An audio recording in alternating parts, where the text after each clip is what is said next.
Mesdames et messieurs, frères et sœurs dans le Seigneur, bonjour, bonsoir. Que Dieu vous bénisse au nom merveilleux de notre Seigneur et Sauveur Jésus-Christ. Vous êtes sur Cantique TV et merci de nous prêter votre attention. Nous allons avoir en ce jour du jeudi 18 novembre 2021 un nouveau partage. Le temps va tellement vite. Déjà, nous sommes à la fin de cette année. Pour ceux qui comptent encore les jours, les temps. Et comme Jésus le dit bien sûr, le temps, il parle de l'an de grâce. Eh bien, nous, enfants de Dieu, nous ne comptons pas les jours, nous ne comptons pas les mois et les années, parce que nous sommes dans une année de grâce. Et il est écrit quelque part dans les Écritures qu'un jour est comme 1000 ans, et 1000 ans sont comme un jour. Néanmoins, pour les besoins de justesse, nous pouvons rappeler le jour qu'il est. Amen. Donc, nous allons avoir, par la grâce de Dieu, un partage aujourd'hui qui va nous apporter encore des éléments nécessaires afin que notre marche soit plus légère et que nos attentes puissent être moins lourdes en attendant les ossements, que dis-je, le retour de notre Seigneur et Sauveur Jésus-Christ. Avant toute chose, je vous invite à un moment, un instant de prière. Remettons tout ceci entre les mains de Dieu. Tendre Père, je te bénis, je te rends infiniment grâce, éternel Dieu Tout-Puissant, pour tes grâces, pour tes bontés et pour ta miséricorde sur tout homme. Seigneur, merci pour ce partage, pour ce moment, pour ces paroles qui sont vie et esprit, car ta parole ne retourne pas à toi sans avoir accompli ce pourquoi elle est sortie. Merci pour tout homme, pour toute femme qui suivra ce partage et qui, en recevant ceci, sera béni et le mettra en pratique. Merci pour tout ceci au nom de Jésus-Christ, notre merveilleux Seigneur et Sauveur, ton Fils. Amen. Voilà, frères et sœurs, comme je le disais, nous allons avoir un partage. Et sans plus tarder, nous allons dans le livre des évangiles, dans les évangiles, le Nouveau Testament. Le Nouveau Testament est, depuis l'apparition de Jean-Baptiste jusqu'à l'écriture de l'Apocalypse par l'apôtre Jean. Donc, on commence par Matthieu, on a Marc, on a Luc, Jean, Actes et ainsi de suite. Mais les évangiles, nous avons Matthieu, Marc, Luc et Jean qui sont les évangiles, parce qu'à partir de Actes des apôtres, on a plutôt ce qu'on appelle les épîtres ou des lettres adressées aux églises. Mais ce sur quoi nous allons nous pencher aujourd'hui est dans l'évangile de Luc. Luc dans son premier chapitre. Luc dans son premier chapitre du verset 5 au verset 25, c'est là où nous allons nous arrêter et c'est là où on ira chercher les versets pour agrémenter, pour apporter le nécessaire à notre partage d'aujourd'hui. Alors, donnons déjà un titre à notre partage et il est intitulé « L'opprobre de Zacharie et de Élisabeth ». L'opprobre de Zacharie et de Élisabeth. Nous n'allons pas lire tout le texte pour les besoins de temps, pour gagner en temps, pour que ce ne soit pas très long, pour être plus efficace. on va faire ce qu'on appelle un résumé. Une synthèse pour certains, un commentaire si vous voulez. Donc, du verset 5 au verset 25, nous avons un merveilleux récit sur un homme appelé Zacharie et une femme appelée Élisabeth. Zacharie et Élisabeth sont deux fervents chrétiens, croyants, pratiquants, qui, depuis mariés devant le Seigneur, font l'œuvre du Seigneur et malgré leur âge avancé, ils n'ont pas d'enfants. Cependant, ils font le service qui est, ici on peut parler de Zacharie qui est prêtre, donc sacrificateur, et qui servait au temple. À l'époque, pendant la loi de Moïse, les sacrificateurs étaient ceux qui travaillaient à l'œuvre au temple. C'est eux qui prenaient les sacrifices, les pigeons, les moutons, les brebis que le peuple apportait, c'était eux qui les amenaient au temple.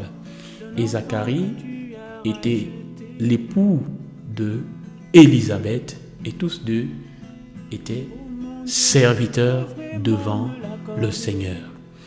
Mais il va se passer quelque chose d'extraordinaire dans la vie de ces deux personnes et le Saint-Esprit aujourd'hui va nous instruire à travers ce récit, va nous apporter certains éléments qui, je crois Dieu, à nous tous vont abondamment nous bénir, nous instruire et nous donner des clés, des points pour notre marche quotidienne dans le Seigneur. Voilà ce qu'on peut dire brièvement dans ce récit.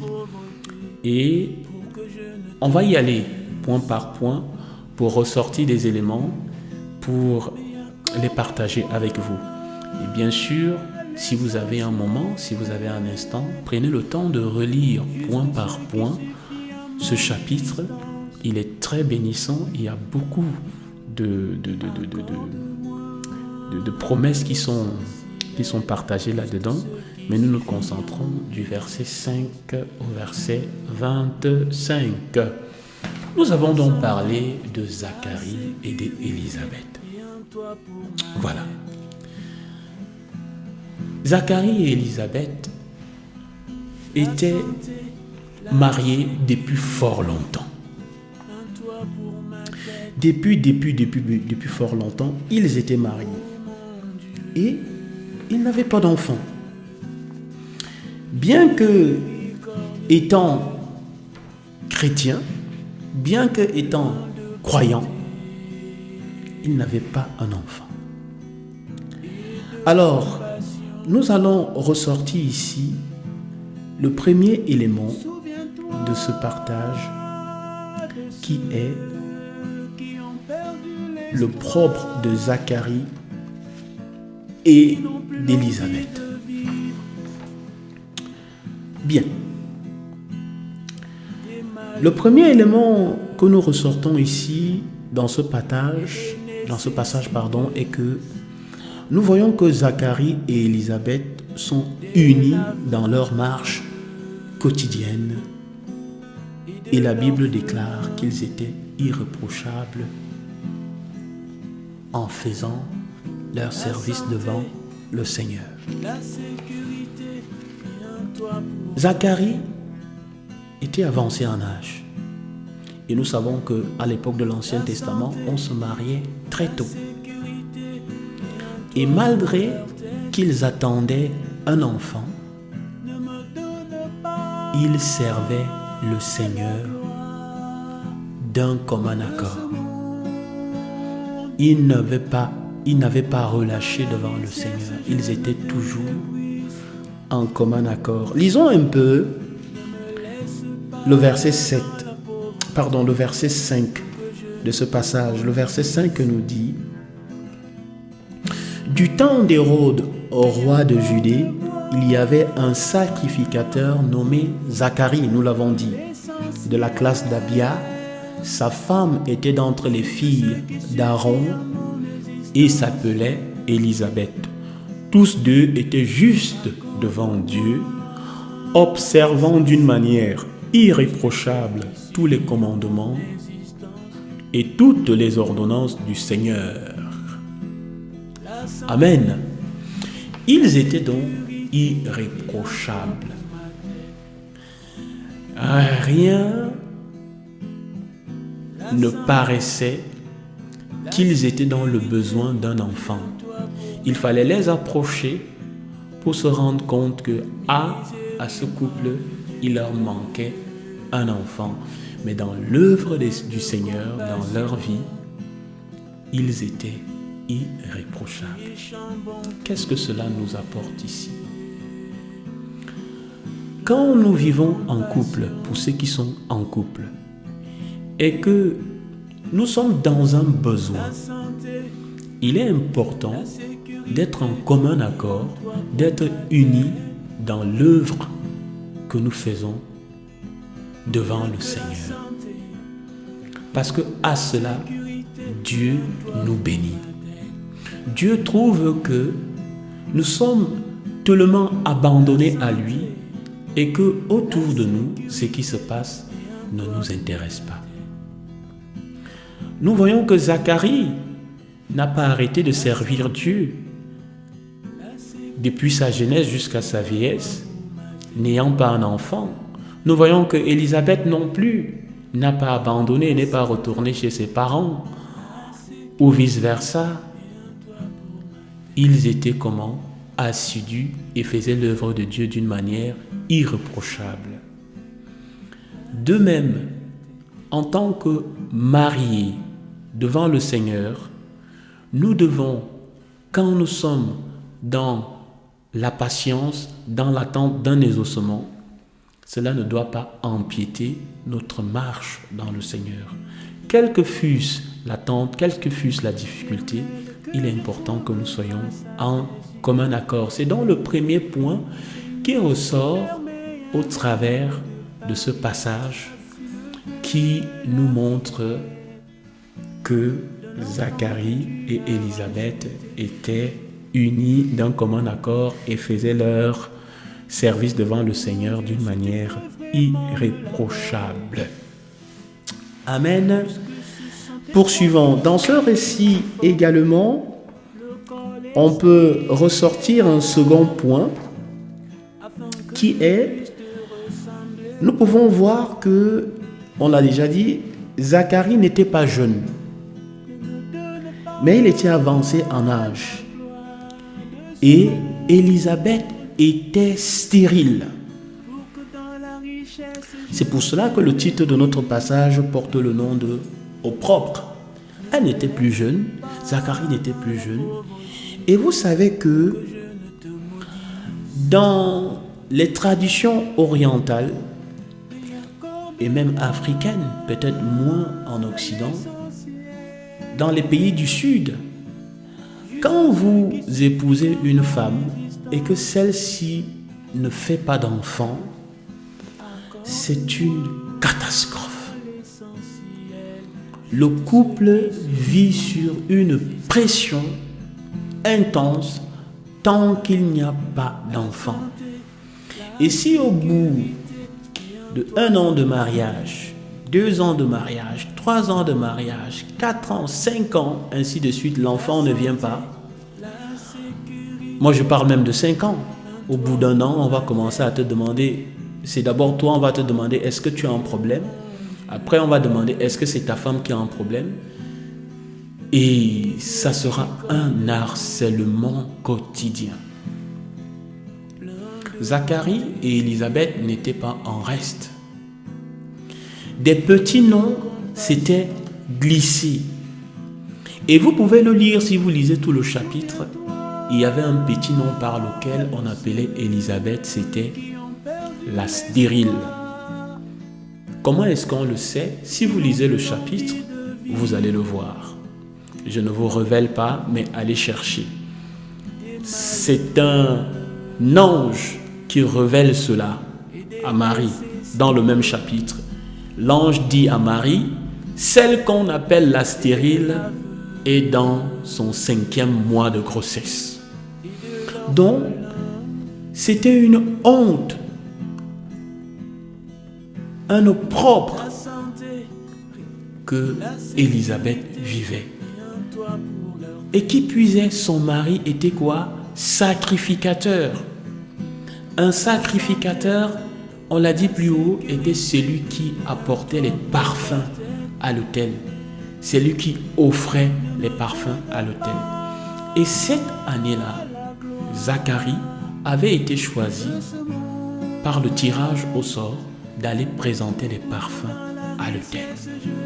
Imaginez donc, ramenez ça à notre jour ici, que vous êtes prédicateur, vous êtes un évangéliste, vous parlez du Seigneur jour, matin, midi et soir, mais que on constate que vous n'avez pas d'enfant. C'était difficile à vivre pour ce couple. C'était vraiment difficile. Et qu'est-ce que cela nous apporte ici? Malgré ce manque, malgré ce besoin, Élisabeth et Zacharie faisaient le service auprès de Dieu d'une manière irréprochable. Ils ne se plaignaient pas et ils n'arrêtaient pas de demander à Dieu un enfant. À nous également, peu importe ce qu'on peut nous dire, peu importe les noms d'oiseaux qu'on peut nous coller sur la peau, parce que nous avons choisi de suivre le Seigneur, nous devons rester fermes dans notre marche avec Dieu.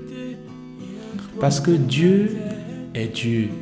Il est le maître des temps et des circonstances. C'est lui qui décide quand est-ce qu'il est nécessaire, au moment opportun, de nous donner ce que nous lui avons demandé. Les hommes auront beau dire ce qu'ils ont envie de dire. Ils auront beau se moquer de vous. Vous pouvez devenir un sujet de honte parce que vous dites dans votre famille que vous êtes chrétien, mais vous n'avez pas d'emploi. Vous avez choisi de suivre Jésus et vous refusez tous les prétendants qui viennent vous faire la cour et vous refusez de vous marier en attendant l'homme que Dieu va vous donner. On va vous traiter de vieilles filles, de vieilles mères dans la maison de ses parents. Ne vous laissez pas séduire, ne vous laissez pas contredire par de tels propos.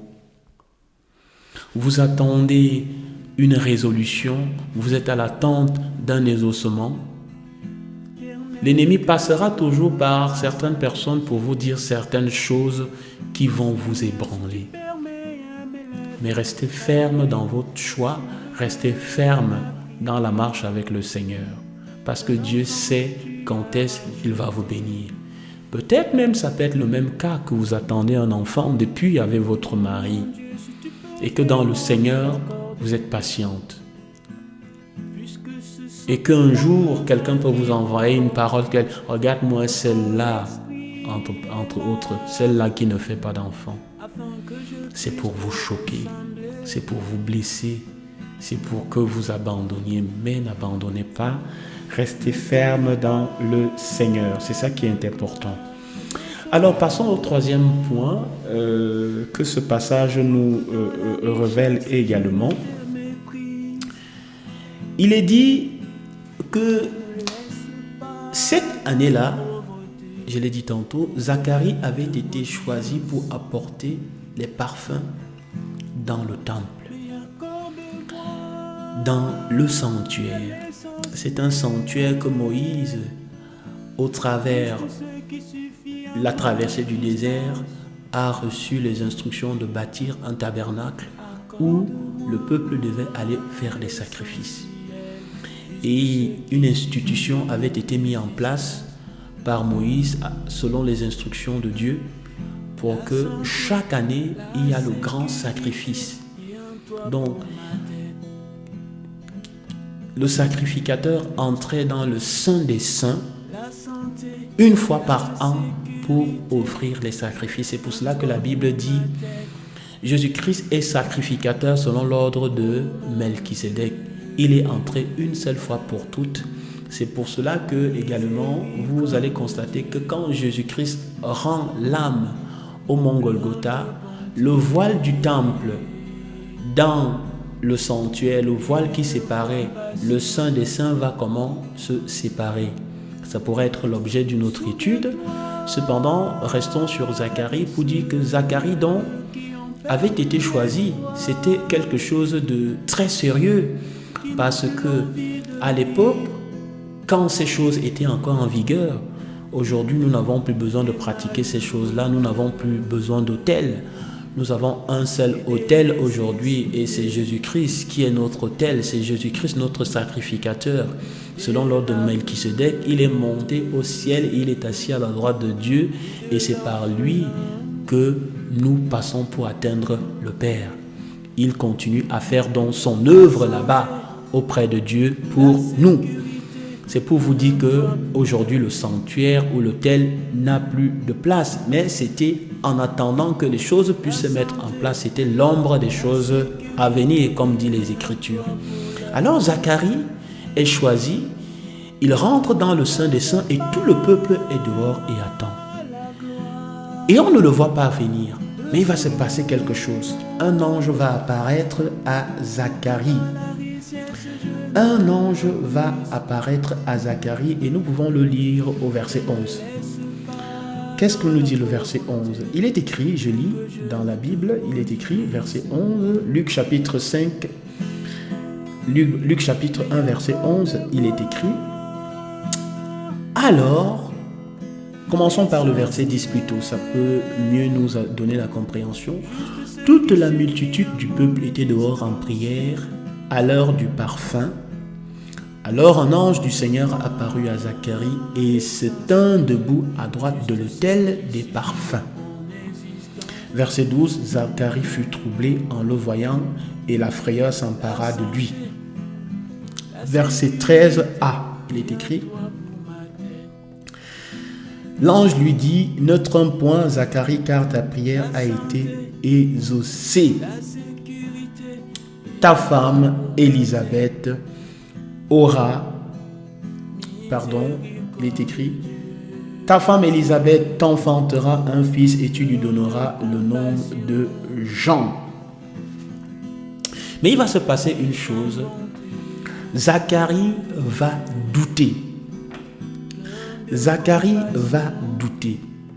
Le doute de Zacharie va faire en sorte que l'ange va lui donner la paralysie de la langue. La paralysie de la langue. Donc, Zacharie ne pourra plus parler. Waouh! C'est terrible, n'est-ce pas? Cela fera l'objet d'une autre étude. Tellement il y a des choses qu'on découvre dans la Bible. Et pendant que je suis en train de partager avec vous, il y a une grande inspiration qui me vient pour dire que quand un enfant ne parle pas, c'est qu'il y a eu quoi? Une paralysie. Personne ne naît muet. On est paralysé. À partir d'aujourd'hui, je ne dirais plus qu'il est muet, mais il a une paralysie. C'est une paralysie. Donc, on peut débloquer ça spirituellement. Donc, c'est un esprit qui s'installe sur la langue. C'est un blocage spirituel, pour ainsi dire. Pardon, et qui peut être débloqué. Parce que nous verrons plus tard que Zacharie, va retrouver la parole. Alléluia. Amen. Au nom de Jésus-Christ. Nous voyons donc que Zacharie va douter. Parce qu'il va dire à l'ange, au verset 18, ceci. Il dit, verset 18. Zacharie dit à l'ange, à quoi reconnaîtrai-je cela? Car je suis vieux et ma femme est avancée en âge. Waouh! L'ange lui répondit, je suis Gabriel, je me tiens devant Dieu, j'ai été envoyé pour te parler et pour t'annoncer cette bonne nouvelle. Verset 20, et voici, tu seras muet. Et voici, tu seras muet et tu ne pourras parler jusqu'au jour où ces choses arriveront, parce que tu n'as pas cru à mes paroles qui s'accompliront en leur temps. Comment se fait-il que un homme qui est pieux, un homme qui aime sa femme, qui est resté avec celle-ci malgré qu'elle ne lui a pas fait d'enfant depuis qu'ils sont mariés jusqu'à sa jeunesse, un homme qui est sacrificateur, le sacrificateur est celui qui était le gardien de la loi de Moïse, parce que c'est lui qui perpétue cette loi-là chaque jour. Comment se fait-il donc qu'un pareil homme ne puisse pas saisir qu'en ce moment, c'est Dieu, par le Saint-Esprit, par l'entremise de cet ange, qui est en train de lui apporter une bonne nouvelle? C'est très simple. Parfois, nous manquons de justesse. Il n'est pas à blâmer ici, Zacharie, non, il ne faut pas le blâmer. Ça nous arrive tous. Zacharie connaissait l'histoire du peuple d'Israël, de tout ce qui s'était passé, comment Dieu les avait sortis de l'esclavage en Égypte, de la traversée du désert et tout ce qui était arrivé, de tout ce qu'ils avaient vu, la mer rouge qui s'était ouverte en deux, la manne qui descendait du ciel, le rocher et tout. Il connaissait toutes ces choses, et son ancêtre Abraham, qui aussi avait une femme stérile dont Dieu a donné un enfant. Que dire de Jacob également, qui a eu des enfants? Que dire de Samuel? Il connaissait, Samuel c'est un peu, oui, Samuel c'est plus tard, parce que Zacharie, excusez-moi, que dire de Samuel, qui a eu les mêmes difficultés pour avoir un enfant? Ah oui, donc il savait que à un moment donné, Dieu se manifeste pour que sa parole puisse s'accomplir. Mais cet homme va manquer de justesse à ces niveaux et ne comprendra pas que c'est son vœu, cette prière qu'il est en train de se réaliser. Parce que c'est ce que l'ange va lui dire. Dieu a écouté ta prière. Comment donc tu pries et on vient te dire tu auras un enfant? La première réaction c'est de dire Alléluia, gloire à Dieu. Mais qu'est-ce que Zacharie va faire? Il va dire comment cela va arriver? Je suis vieux. Autrement dit, Zacharie va considérer les éléments de la nature. Bien-aimé dans le Seigneur, ma sœur, mon frère, le médecin a dit que tu ne pouvais plus faire d'enfant. L'ADEME, le Pôle emploi, ne te trouve pas une fonction, un emploi. Tu n'arrives pas à trouver une formation. Tout le monde a déclaré que ton sort est fini. Tu ne parviens pas à guérir d'une maladie. Tu as fait tous les médecins. Ne considère pas la chair. N'écoute pas ce que les gens vont te dire. Je ne suis pas contre les médecins ici. Le médecin a son rôle. Et Luc qui a écrit cet évangile, n'était pas un juif, mais il était un médecin et il exerçait son métier auprès de l'apôtre Paul, parce que Luc également va écrire le livre des Actes. Donc, peu importe ce que tu vois autour de toi, peu importe ce que tu peux entendre, les informations, que cela ne brise pas le mur de ta croyance. Reste ferme et tiens-toi à ce que Dieu déclare. Rien n'est impossible à Dieu. C'est écrit un peu plus loin. C'est écrit un peu plus loin quand l'ange va visiter Marie, l'ange lui dit quelque part, il lui dit au verset 36, gloire à Dieu, j'ai retrouvé. Dans Luc chapitre 1, verset 36, il est dit, voici, Élisabeth ta parente a conçu, elle aussi, un fils en sa vieillesse, et celle qui était appelée la stérile. Je vous révèle ce dont je disais que par tantôt vous irez chercher vous-même. Et celle qui était appelée la stérile dans son 6e mois, est dans son 6e mois, car rien n'est impossible à Dieu. Note ce verset, note-le. Où est-ce que j'ai mis mon crayon? Note ce passage. Ah, il est là mon crayon, je le cherchais. Je vais le souligner. Rien n'est impossible à Dieu. Est-ce que tu le crois? Est-ce que tu crois vraiment que rien n'est impossible à Dieu? Élisabeth était appelée la stérile parce qu'elle ne faisait pas d'enfant. Et on vient dire à Zacharie que ta femme là, qu'on appelle la stérile là, va faire. Ça veut dire que lui, dans son intelligence, malgré qu'il priait, il y avait encore certains blocages. C'était vraiment rentré. Ces petits noms d'oiseaux qu'on avait donnés à sa femme, c'était vraiment inscrit dans son intelligence. Et il avait besoin qu'on le pousse à comprendre que rien n'est impossible à Dieu. Ne considère pas les éléments qui sont autour de toi. Regarde à ta marche. Est-ce que je suis juste? Est-ce que ce que je fais est bien? Est-ce que je ne fais du tort à personne par ma conduite? Est-ce que je suis agréable à mon époux? Est-ce que je prends soin de ma maison? Est-ce que je suis juste dans mon travail? Est-ce que je suis juste? Tu regardes à cela. Si tu vois que tu n'as rien à défaire, qu'il pleuve, neige ou vente, peu importe ce qu'on te dira, tu restes dans l'attente de ton désossement. Amen. Avançons parce que le temps passe. Le 4e point qu'on peut relever de ce merveilleux récit que vous allez lire à la maison, je rappelle que nous sommes dans l'évangile de Luc chapitre 1 verset 5 à 25 et que le titre de notre partage est l'opprobre de Zacharie et Élisabeth. Le 4e point ici donc qu'on va relever est que après que Zacharie ait donc été frappé de la paralysie de la langue qui ne peut plus faire prononcer, ne peut plus forcer les mots, l'ange lui dit,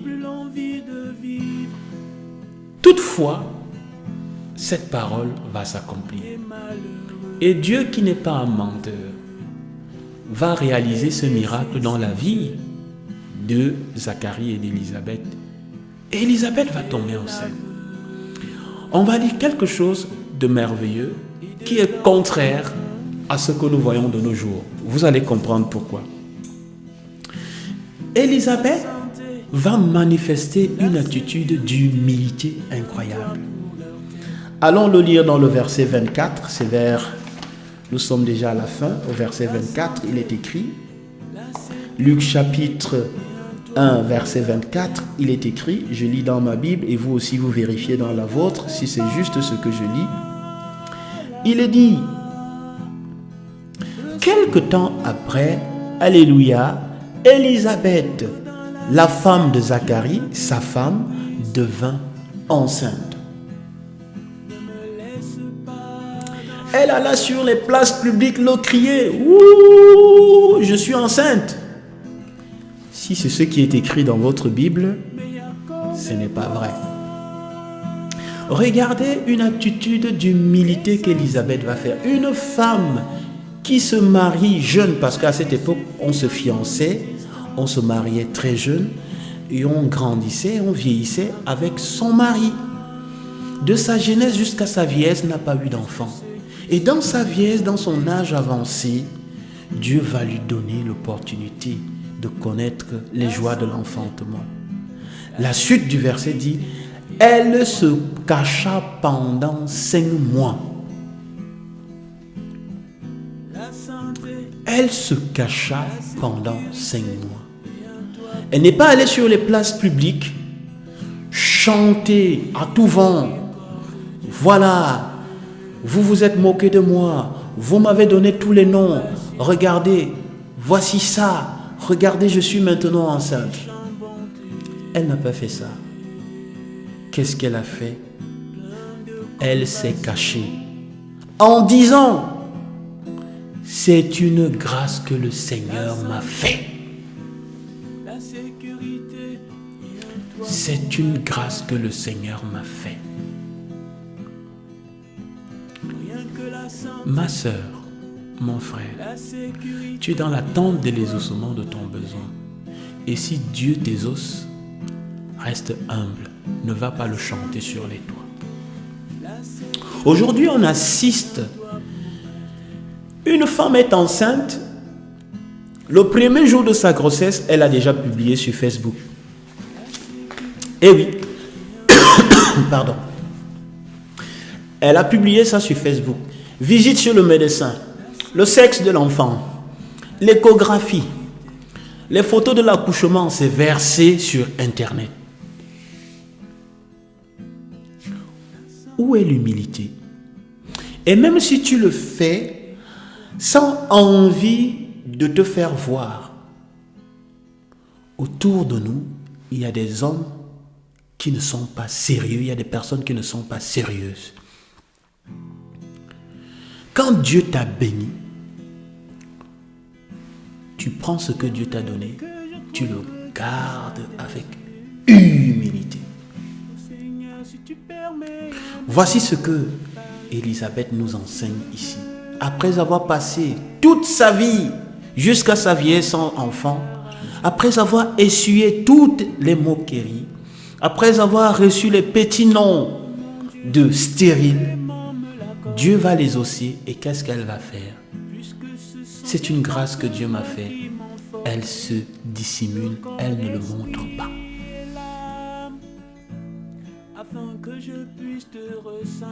Quand j'étais plus jeune, il y a un professeur au Cameroun qui m'avait dit ceci. Je ne l'ai jamais oublié. Celui qui vit mieux, celui qui veut vivre heureux, vit caché. Et nous sommes tombés, la plupart parmi nous sont tombés sur ce piège des réseaux sociaux où ce que j'ai mangé hier, avant-hier et aujourd'hui, je dois le publier. Ce que l'intérieur de ma maison, je dois forcément le montrer. Ce que j'ai, je dois le publier. Ce que j'ai fait, je dois le publier. Tout ce que je fais, je dois le partager. Et même les soi-disant chrétiens se comportent ainsi. Élisabeth nous envoie, par son attitude, Élisabeth nous enseigne aujourd'hui à vivre discret. Un fils de Dieu est discret. Une fille de Dieu est discrète. Une fille de Dieu n'est pas extravagante. Un fils de Dieu n'est pas extravagant. Je dis bien fils de Dieu, fille de Dieu. À bon entendeur, que Dieu vous bénisse. Allons sur le dernier point et nous sommes à la fin de notre partage. Le 5e point est que, bien sûr, quand Dieu nous bénit, quand l'Éternel Dieu nous bénit, il ne fait pas les choses à moitié. Et nous également, nous ne devons pas faire les choses à moitié. Le 5e point qu'on va ressortir de cet élément est que Zacharie et Élisabeth, de l'opprobre qu'ils ont eu, vont passer à la grâce et à la bénédiction du Seigneur. À partir du jour où ils vont avoir cet enfant, jusqu'à ce jour, puisque nous n'avons pas connu Élisabeth et Zacharie, cependant, nous parlons d'eux. Cependant, en ce jour, nous sommes en train de voir leur manière, leur marche qu'ils ont eue devant le Seigneur. Donc, si Dieu te bénit donc, avec un enfant, avec un travail, avec une situation, avec quelque chose, c'est pour un objectif précis. Ce n'est pas pour te vanter de cela comme on a vu au 4e point, mais pour que tu puisses prendre soin de toi et des tiens et à l'occasion avec ton superflu aider ton prochain. Si Dieu te donne un enfant, Dieu sait pourquoi il va te donner cet enfant. Parce qu'aucun enfant ne vient dans ce monde sans que l'Éternel ait un mandat pour celui-là. Aucun enfant ne vient sur terre sans que Dieu ait prévu un chemin par lequel cet enfant doit marcher. Mais il s'avère bien de fois que nous, les hommes, nous ne consultons pas la volonté de Dieu, nous ne questionnons pas Dieu sur le mandat qu'il a mis sur un enfant qu'il nous a donné. Parce que quand Zacharie va recevoir un enfant, l'ange va lui dire le mandat que cet enfant a. Allons le lire pour avoir plus de compréhension. C'est le 5e et dernier point. Les versets 13, 14, 15, 16 et 17 nous montrent cela. Je lis dans ma parole, dans la Bible, et il est écrit à partir du verset 13. Mais l'ange lui dit, ne crains point Zacharie, car ta prière a été exaucée. Ta femme Élisabeth t'enfantera un fils et tu lui donneras le nom de Jean. Il sera pour toi un sujet de joie et d'allégresse. 1. Il ne boira pas de vin ni liqueur enivrante. 2. Il sera rempli de Saint-Esprit dès le sein de sa mère. 3. Waouh, c'est une révélation. Jean, nous recevons le Saint-Esprit, mais Jean a été rempli du Saint-Esprit depuis le ventre de sa mère. Et vous pouvez aller le lire dans ce chapitre, le moment où Jean est rempli du Saint-Esprit dans le ventre de sa mère. À mon humble avis, Jean est celui qui reçoit le Saint-Esprit à l'ère de grâce quand Jésus-Christ est dans le ventre de sa mère. C'est un mystère, je ne veux pas m'aventurer là-dessus, mais je me prononce en disant que c'est au moment où Marie va rendre visite à Élisabeth, parce que l'ange, après 3 mois, va aller chez Marie et va faire la même apparition, l'ange Gabriel, et va lui annoncer que Marie va avoir un enfant et que cet enfant, c'est celui-là qui paîtra le peuple d'Israël et nous également, parce que nous aujourd'hui, nous sommes Israël, non plus Israël physique, mais Israël spirituel. Et quand Marie se rend donc chez Élisabeth, c'est là où l'enfant va tressaillir dans le sein maternel de Élisabeth. Je peux vous le lire brièvement pour partager avec vous.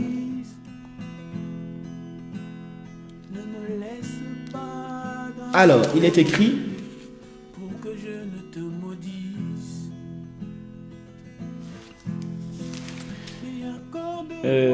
pour ceux dans la ville, il est écrit, béni soit le Seigneur. Alors, dès que Élisabeth, nous sommes au verset 41 de ce chapitre 1er, merci de votre attente, de votre patience. Dès qu'Élisabeth entendit la salutation de Marie, allons, commençons au verset 40. Nous sommes à la fin, soyez patients.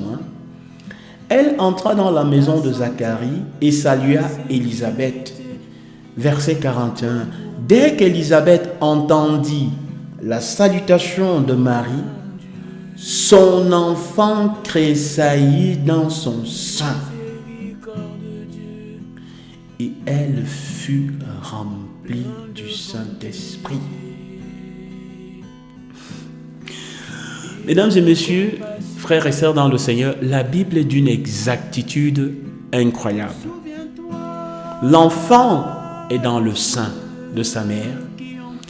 Élisabeth reçoit le Saint-Esprit quand Marie, qui porte notre Seigneur dans son ventre, qui est issue du Saint-Esprit, dont le Saint-Esprit est pleinement en Marie, dès qu'elle va saluer sa parente Élisabeth, Élisabeth à son tour va être remplie du Saint-Esprit et ainsi Jean est pleinement rempli du Saint-Esprit. Vous comprenez? Vous comprenez cela? Alléluia, amen. Marie, son enfant, dès qu'elle a entendu les salutations de Marie, son enfant tressaillit dans son sein et elle fut remplie du Saint-Esprit. Elle s'écria d'une voix forte: Tu es bénie entre les femmes et le fruit de ton sein est béni. Comment m'est-il accordé que la mère de mon Seigneur, c'est-à-dire la mère de Jésus, Jésus n'était pas encore né et elle ne savait même pas que Marie était enceinte, puisque c'était un secret. Le Saint-Esprit lui révèle, elle prophétise, la mère de mon Seigneur. Donc, c'est un mystère. Nous pouvons passer la soirée à expliquer cela. Que Dieu permette qu'on revienne dans un avenir proche ainsi. Mais nous comprenons que c'est là où Jean-Baptiste va être rempli du Saint-Esprit. Revenons à notre 5e point qui disait: quand Dieu nous donne un enfant, il précise le mandat par lequel cet enfant doit passer et doit réaliser. Tu lui donneras le nom de Jean, on l'a lu. Il sera un sujet de joie et d'allégresse et plusieurs se réjouiront de sa naissance, car il sera grand devant le Seigneur. Il ne boira ni vin ni liqueur enivrante. Il sera rempli de Saint-Esprit dès le sein de sa mère. Nous avons vu comment cela s'est passé. Il ramènera plusieurs des fils d'Israël au Seigneur, leur Dieu. Il marchera devant Dieu avec l'esprit et la puissance d'Élie pour ramener les cœurs des pères vers les enfants et les rebelles à la sagesse de la sagesse des justes, afin de préparer au Seigneur un peuple bien disposé. Tel était le mandat de Jean-Baptiste et Dieu dit à Zacharie ce que Jean-Baptiste devait faire. Il restait maintenant à Zacharie, à Élisabeth d'éduquer cet enfant d'après le mandat qui lui était destiné. Alors, je parle aux couples, je parle aux hommes, aux femmes qui ont des enfants dans le Seigneur. Connais-tu le mandat par lequel tes enfants doivent passer? Sais-tu comment tes enfants doivent poursuivre leur vie? Eh bien, je t'invite à demander à Dieu de te montrer le chemin par lequel tu dois donner à tes enfants. Le défi de ce 21e siècle, c'est l'éducation. L'éducation est l'épine dorsale de tout couple. De tout couple. Parce que les enfants sont l'avenir. Zacharie et Élisabeth ne vont pas échouer à leur mission. Ils vont éduquer, ils vont donner à Jean l'éducation qui est afin qu'il puisse réaliser sa mission, son mandat devant le Seigneur. Et Jean, à l'âge adulte, quand il a été suffisamment capable de commencer son ministère, va se retirer dans le désert et va commencer à prêcher. Alléluia. Dieu nous a donné des enfants afin de faire des hommes et des femmes capables, qui puissent se tenir devant lui d'une manière irréprochable. Ces enfants que Dieu nous a donnés, ce n'est pas pour s'amuser. Ce bien que Dieu t'a donné, c'est pour que tu réalises quelque chose avec. Ce travail que Dieu t'a donné, c'est pour que tu prennes soin des tiens. Alors, à nous de savoir être fidèles. Parce que quand on n'a pas une chose ou une autre, on est prêt à beaucoup. Mais une fois qu'on a reçu, on oublie très vite les promesses qu'on a faites à Dieu et on retourne à notre vie d'avant. Ne soyons pas comme ça. Restons fidèles, demandant à Dieu, Seigneur, j'ai reçu, maintenant guide-moi avec sagesse pour que je puisse faire mieux. Nous sommes arrivés au terme de ce partage. Je crois Dieu que vous avez été bénis. Si c'est le cas, que Dieu soit loué. Partagez également. Cela pourra apporter beaucoup de solutions à une sœur, à un frère, à quelqu'un quelque part, qui pourra également dénouer un lien dans sa vie, quelque chose qui bloque. C'est important. Vous étiez sur Cantique TV, ce fut un plaisir de partager ce moment avec vous. Nous allons nous arrêter là et avant, remercions Dieu pour que sa parole continue à agir dans notre vie. Prions. Père, merci pour ce moment, merci pour tout ce qui a été dit, merci pour cet enseignement sur Zacharie et Élisabeth. Nous avons vu comment tu as enlevé leur opprobre. Et Seigneur, nous avons beaucoup de propres dans nos vies. Nous avons beaucoup de situations par lesquelles nous voudrons que tu agisses. Seigneur, bénis tous ceux qui suivront cet enseignement et permets-leur de dénouer leur opprobre. Permets à ce que l'opprobre de leur vie soit changé en action de louange et de grâce, comme tu l'as fait pour Zacharie et Élisabeth. Merci tendre Père pour tout ceci au nom de Jésus-Christ. Amen. Voilà, je vous salue au nom merveilleux de notre Seigneur et Sauveur Jésus-Christ et à la prochaine. Ciao.